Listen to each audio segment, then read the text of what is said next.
Hello, dear listeners. We present to your attention an educational video on the topic, calibration of a hardness tester at a single point using a dynamic sensor. Nuances in calibrating the portable hardness tester ADL-DU100 and DU110 at one point. Details or specimens should be placed on a massive iron plate for more accurate measurements. To calibrate the device, it is necessary to use a sample with a known hardness. Before starting measurements or calibration, a lubricant such as solidol or bizzle should be used. To prevent movement during measurements, the standard hardness block should be lapped to the plate. To check the device's functionality, it is recommended to perform a verification on a standard hardness block. On average, 5 to 7 measurements are required for each hardness standard. After each measurement, the sensor should be moved from the previous measuring point. Measurements must be conducted strictly perpendicular. Verify the device's operation and perform calibration verification.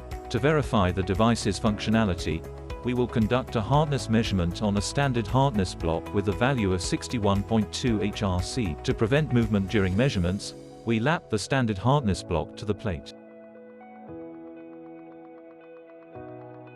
We perform a series of measurements.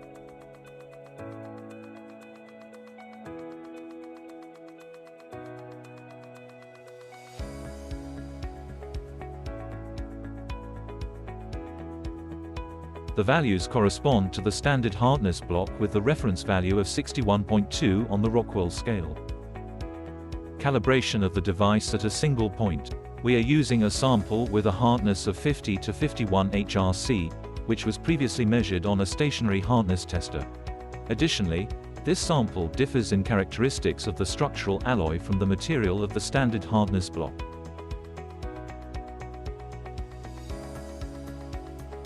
We are conducting a series of measurements.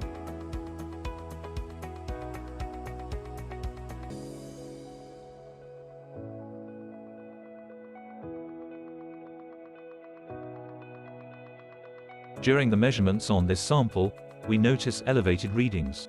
For accurate results, it is essential to perform a single-point calibration. To do this, follow these steps. Press the key 5 to access the calibration menu. Enter the service password. Choose the scale on which the measurements were made, in this case, the Rockwell scale. Rename the calibration and confirm the selection by pressing the OK button. Perform a series of measurements.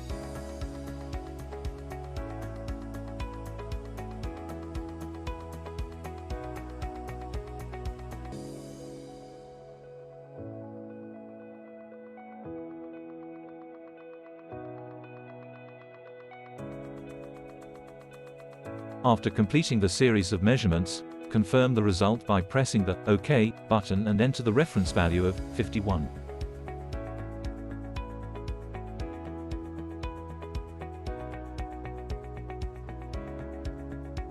Calibration is successfully completed.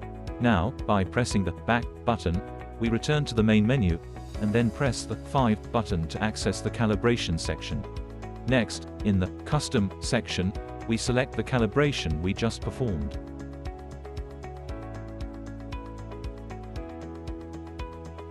We proceed with the measurements. The values are accurate. The device is ready for operation.